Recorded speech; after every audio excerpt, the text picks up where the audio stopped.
आज हम बीए पाठ प्रथम के द्वितीय प्रश्न पत्र में गर्भकालीन विषाक्तता के बारे में जानकारी हासिल करेंगे। गर्भकालीन विषाक्तता एक गंभीर जटिलता है, क्योंकि यदि किसी गर्भवती स्त्री को रोग एक बार लग जाता है तो प्रत्येक गर्भावस्था के समय वो समस्या उत्पन्न होती है, और ये समस्या गर्भवती स्त्री के गुर्दे, हृदय, रक्त परिवहन में बाधा उत्पन्न करती है, जिसके परिणाम स्वरूप माँ और शिशु दोनों प्रभावित होते हैं और समस्या उत्पन्न हो जाती है। मांसपेशी की विकृति होना की संभावना रह जाती है और शिशु की मृत्यु होने की भी संभावना रहती है।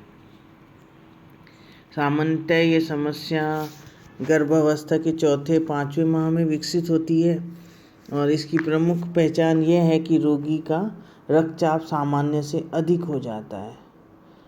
गर्भकालीन विषाक्तता दो प्रकार की हो सकती है: तीव्र विषाक्तता और दीर्घावधि विषाक्तता, एक्यूट टॉक्सिमा, क्रोनिक टॉक्सिमा। तीव्र विषाक्तता रोग की तीव्र अवस्था है। इसमें दूसरे माह के अंत से तीसरे माह के प्रारंभ में होती है, और इसमें दो अवस्थाएं होती हैं: प्री एक्लेम्पसिया और एक्लेम्पसिया। प्री एक्लेम्पसिया ये समस्या 30 वर्ष से अधिक आयु की उन स्त्रियों का होती है जो मोटी होती हैं और उचित देखभाल नहीं कर पाती हैं। जुड़वा बच्चे होने पर भी ये स्थिति आ सकती है। इस विषाक्तता के लक्षण दूसरे तीसरे माह में प्रकट होते हैं, और यदि रोग की जानकारी प्राप्त की जाए तो माँ और गर्भस्थ शिशु दोनों की सुरक्षा की जा सकती है। इसके लक्षण हैं हाइपरटेंशन, वॉमिटिंग, मूत्र में प्रोटीन आना, सूजन आना, ओडिमा जिसे कहते हैं, अधिक वजन बढ़ना, ओवरवेट। और प्री एक्लेम्पसिया में उपचार के लिए हमें गर्भवती स्त्री के वजन, मूत्र, रक्त का परीक्षण कराना चाहिए, और अगर ये बढ़ी हुई आए तो चिकित्सक की देखरेख में उसका उपचार करना चाहिए। गर्भवती स्त्री के बिस्तर में पूर्ण आराम करना चाहिए। सादा, सुपाच्य, कम नमक का भोजन करना चाहिए। लेटने और सोने के कक्ष में बहुत ही सावधानी, शोरगुल भी ना होना चाहिए। कार्बोज और वसा की मात्रा कम देनी चाहिए। गर्भवती स्त्री को चिंता, तनाव, हानिकारक संवेगात्मक स्थितियों से बचना चाहिए। ज़्यादा सोच न करें। फिर आता है एक्लेम्पसिया। एक्लेम्पसिया जिन स्त्रियों की गर्भावस्था से पूर्व प्री एक्लेम्पसिया की बीमारी होती है, उन्हें गर्भकालीन अवस्था में एक्लेम्पसिया के लक्षण तीव्र रूप से प्रकट होते हैं। जो स्थिति गर्भावस्था में पूर्व ही हृदय रोग, यकृत रोग, गुर्दा रोग, मधुमेह, उच्च रक्तचाप से पीड़ित रहती है, वो गर्भावस्था में इन रोगों के होने की संभावना अधिक रहती है, और ये गंभीर जटिलता है। इसी प्रकार लक्षण प्रकट होते हैं: तीव्र पीड़ादायक पेशी ऐंठन होना, कभी कभी शरीर नीला पड़ जाता है, उच्च रक्तचाप का होना, चक्कर आना, आंखों में धुंधलापन आना, व्यक्ति का बेहोश हो जाना, श्वसन क्रिया में अवरोध उत्पन्न होना। इसका उपचार ये है कि गर्भवती को निरंतर रक्त परीक्षण कराया जाए, और नियमित रूप से रक्तचाप की जांच कराएं, रोगी को पूर्ण आराम दें, मानसिक और संवेगात्मक रूप से शांत रखने का प्रयास करें, आहार में नमक कम लें, और चिकित्सक की परामर्श अनुसार ही औषधियों का प्रयोग करें। और दीर्घावधि विषाक्तता वो विषाक्तता जिसमें गर्भावस्था से पूरी रक्तचाप से पीड़ित रहती है, उस विषाक्तता उत्पन्न होती है।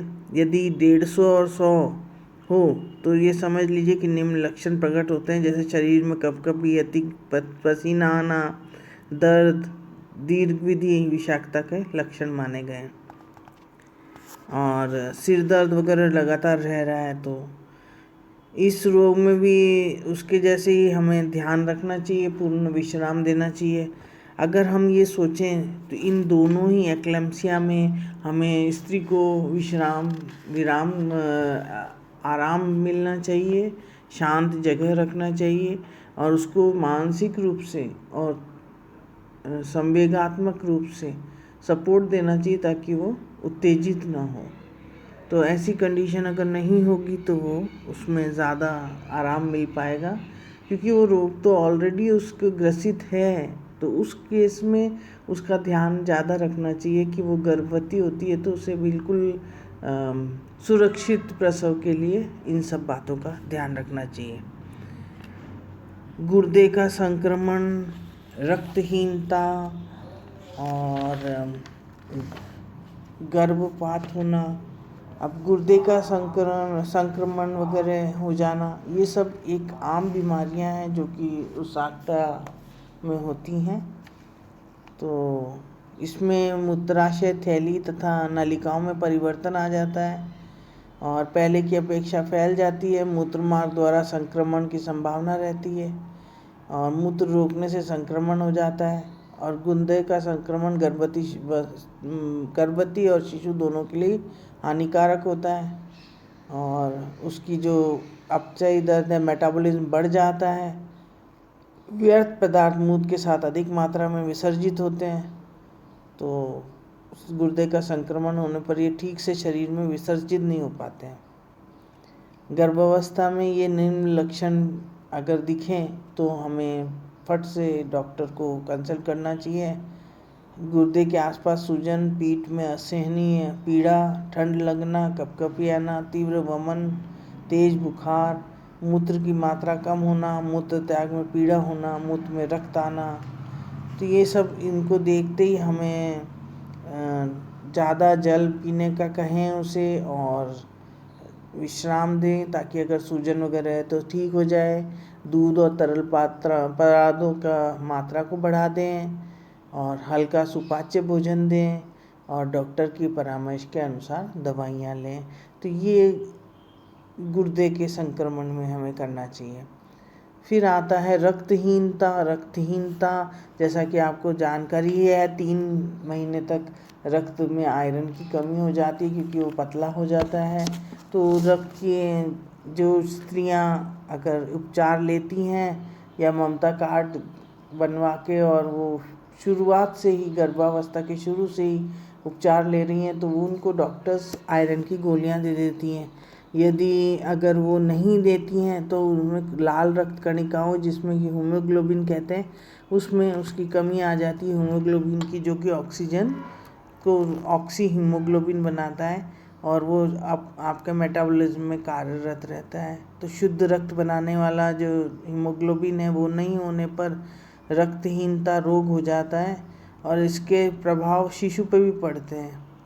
और जब ऑक्सीजन की आपूर्ति घट जाएगी तो कोशिकाएं कार्य सुचारू रूप से नहीं कर पाएंगी और गर्भकाल के 3रे माह से शिशु और यकृत में लवण संचित होने लगता है। गर्भवती में रक्तहीनता के स्थिति में निम्नलिखित लक्षण दिखते हैं: त्वचा, नाखों का पीलापन आ जाना, चेहरे की चमक समाप्त हो जाना, अत्यधिक शारीरिक कमजोरी, सिर दर्द रहना, घबराहट महसूस होना, चक्कर आना, अचानक कार्य करते करते ही अंधेरा छा जाना, सांस फूलना, ये सभी गर्भावस्था में दिखते हैं। पौष्टिक तत्वों की हीनता और उचित आहार से ये निदान संभव है और प्रोटीन की सम्मिलित करना चाहिए और दूध से बने पदार्थ, पनीर, अंडा, मांस, मछली, दालों का सम्मिलित करना चाहिए और 70 ग्राम प्रोटीन लेनी चाहिए। साथ में कच्चा केला, फल, यकृत, गुड़ इत्यादि को भी सम्मिलित करना चाहिए जो आयरन में परिपूर्ण है और हरी पत्तेदार सब्जियां इत्यादि। और 3रे माह में गर्भवती को आहार में यकृत के लो तन संचित हो, इसलिए उसको ऐसे चीज़ें ज़्यादा देनी चाहिए जिसमें लवण हो। तो इसे दूध में लवण नहीं होता है तो उसके लिए दूध के अतिरिक्त अन्य चीज़ें भी आवश्यक होती हैं। और इसके कारण यह पाचन विकार भी हो सकता है, भोजन के पकाने की अनुचित विधियां हो सकती हैं, पूर्व में रक्तदान किया हो ये भी हो सकता है, पेट में कृमि हो ये भी हो सकता है। तो इन सब का भी उपचार करना चाहिए। तो आज आपने देखी गर्भकालीन विषाक्तताएं क्या क्या हैं और वो कैसे गर्भवती महिला को प्रभावित कर रही हैं। धन्यवाद।